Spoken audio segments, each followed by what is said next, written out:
Hi guys, welcome to The Rookie Reader. I am Jennifer. In today's video, I'm going to share with you my January wrap-up. That's all the books that I read in the month of January. This is probably, I think I can safely say this is the best reading month I have ever had. Now, granted, I've only been reading for fun a little over a year. I started last January. So, but yeah, had a great reading month. Every book that I'm going to share with you today is in a reading vlog on my channel where I go into a lot more details about it, go much further in depth about each book. So what I'm going to do in today's video is I'm just going to share a little bit about each book and tell you what I rated it. My original thought was one sentence for each book, but that was really hard. So it's more like 2 to 3 sentences for each book. So the first reading vlog I did this year was I did the best contemporary fiction of 2023 according to Goodreads. And the first book that I read for this year that fell within the year of 2024 was Hello Beautiful by Anne Napolitano. So this book reminded me of Little Women. It's the story of 4 adult daughters within the same family. This book covered a big chunk of time, so there was a lot of highs and lows throughout the book, but the overall theme of the book was about the love that this family had for each other despite the very human mistakes that they made and the experiences that they went through throughout their life. This book was beautiful. Probably one of the most beautifully written books I've ever read. I would highly recommend it. It was a 5-star book. So I started the year strong with a 5-star book. Okay, the next book I read was Mame by Jessica George. So this is a contemporary fiction. It is a coming of age story about a young woman, like early 20s age woman growing up in London. Her parents were originally from Ghana. It was okay. I'm just gonna leave it there. Coming of age story. It was okay. I gave it 3 stars. Okay, next up was Someone Else's Shoes by Jojo Moyes. This is contemporary fiction and it also took place in London.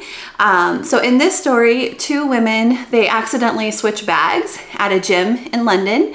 And one of them is American who's living in London at the time, and then one is like originally from England. And they accidentally switch bags and they literally have to walk in someone else's shoes. So there's a whole lot more to the story than that, but that's the beginning of it. I enjoyed this book. It was entertaining and it really helped give me an appreciation for my own life. So this was a 4-star book.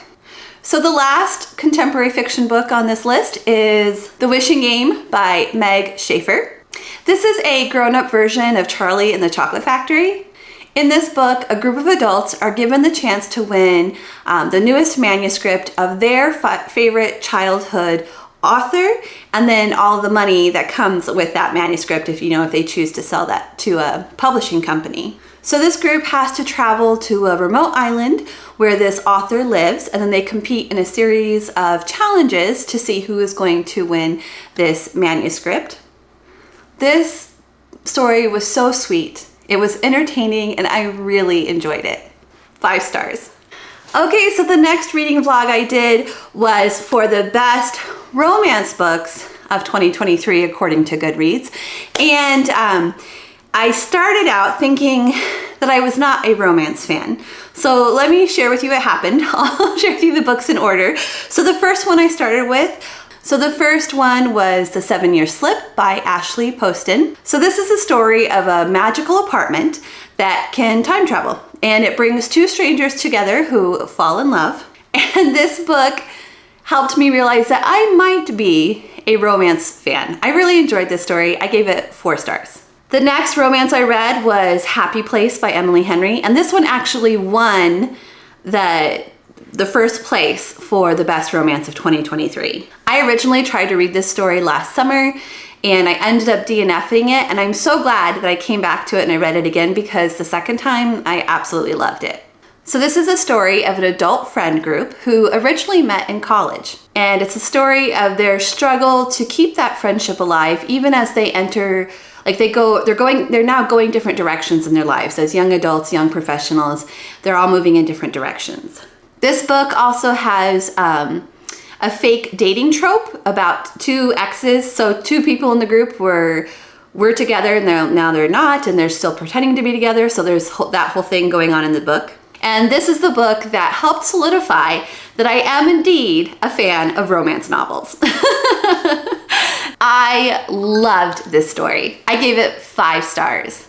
Okay, the next romance that I read was Love Theoretically by Ali Hazelwood. This is an enemy to lovers trope set in an academic world of chemistry. So like the scientific academic world. It was okay. I gave it 3 stars.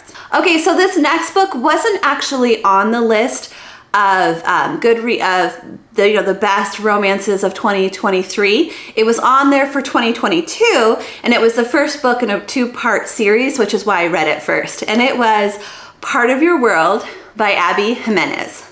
I loved this book so much. It was one of my favorites from the month, and it might end up being one of my favorites for the year. So this is the story of 2 strangers who meet and fall in love, but they come from 2 very different worlds. So it's about that struggle of them falling in love and wanting to be together, but trying to figure out a way to bring their 2 worlds together and seeing if they could possibly make it work. Can they make it happen? It was so much fun. I was hooked from the beginning of the book all the way to the end.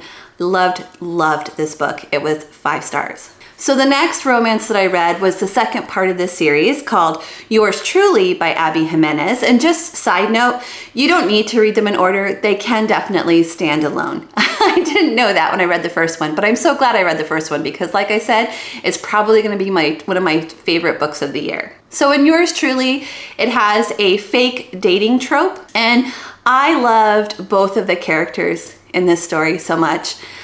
Usually I like one more than the other when I'm reading like romance stories, but this one I equally loved both characters. So one of the characters in the story has anxiety, and I felt like the author did just such an amazing job demonstrating what it's like to have anxiety. I personally have anxiety, and I felt so seen, and I felt like she just represented things in such a accurate and respectful way. Like I felt totally seen and totally respected as she shared this character who suffers from anxiety. This was a really fun book. I loved it. I gave it 5 stars. Okay, and the 10th book on this list was My Darling Girl by Jennifer McMahon. So now this is actually a horror book, and this will be coming out in a reading vlog, so I haven't shared that vlog yet. So I'm still working on it.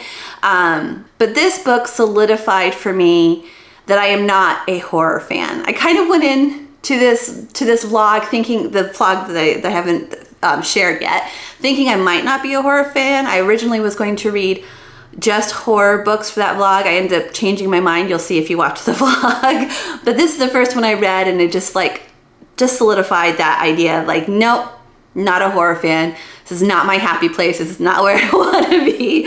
So this is the story of an elderly, recovering alcoholic mother who has moved in with her adult daughter, who she abused when the daughter was a child.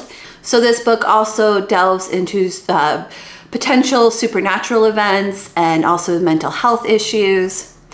I was not a fan of this book. I didn't like it. It was, however, really well written. And because it was written so well, I did give it 3 stars. Because if somebody is a fan of this genre and this topic, this content, then they might like this book. But since I'm not a fan of the genre or this content, especially like child abuse, like I'm just not, I don't want to read books about child abuse. For me, it was 3 stars. Good writing, but I didn't like the story. And that was it. Those were the 10 books that I read in January. If you haven't seen the reading vlogs where I go into more depth about each of these books, you should definitely check that out. And if you enjoyed today's video, please give it a thumbs up, and I hope you will subscribe and come back again in the future. Bye everyone.